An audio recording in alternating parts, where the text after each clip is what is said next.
میرا نام سید سجاد حسین شاہ ہے۔ میں ولیج گنول، میرا باوا اجداد کا گاؤں ہے اور گنول سے میں تعلق رکھتا ہوں۔ وہاں سیاسی پروگرام میں بھی میرا انشاءاللہ الحمدللہ اچھے طریقے سے پہچانا جاتا ہوں۔ اور میرا اس سے پہلے پیپل پارٹی احمد شاہ جو کہ احمد شاہ صاحب کغان والے ہیں، وہ پیپل پارٹی میں ان کا تعلق تھا، تو ہم بھی پیپل پارٹی میں بڑا عرصہ گزارا ہے۔ اب احمد شاہ نے پی ٹی آئی میں شمولیت کی ہے، ہمیں انتہائی خوشی ہوئی ہے، کیونکہ میں نے پہلے بھی یونین کونسل خاکی سے زاہد چند زیب پی ٹی آئی کے نامزد کردہ امیدوار تھے، ان کی حمایت کی تھی۔ تو اس کے بعد دوسری خوشخبری یہ آئی، اللہ کے فضل کرم سے سید احمد شاہ صاحب بھی پی ٹی آئی میں شامل ہو گئے۔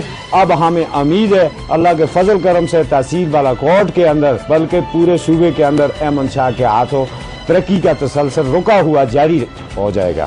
تو میری تمام دوستوں بھائیوں سے یہ گزارش ہے کہ یہ تعصب کی سیاست کو چھوڑ کر کسی ایک ایسے آدمی کو مسلط کریں جو علاقے کے مسائل کو سمجھ سکے اور غریب عوام کی خدمت کر سکے۔ اور پی ٹی آئی سے بھی میری یہ گزارش ہے کہ آپ نے ڈسٹرکٹ مانسہرہ میں انشاءاللہ احمد شاہ کا جو انتخاب کیا ہے، تو ہمارا انشاءاللہ ان کا اور ہمارا انشاءاللہ یہ کوشش ہے کہ تحصیل بالاکوٹ بلکہ پورے ضلع مانسہرہ میں پی ٹی آئی فعال ہو اور پی ٹی آئی اچھے طریقے سے کام کرے، اور تمام لوگ ادھر توجہ دیں کہ ہم نے ووٹ 100 دن کے لیے عمران خان کو نہیں دیا ہے، ہم نے 5 سال کے لیے دیا ہے۔ اس سے پہلے بھی چور ڈاکو رہے ہیں، تو اس کا انتظار کرو، میری یہ گزارش ہے۔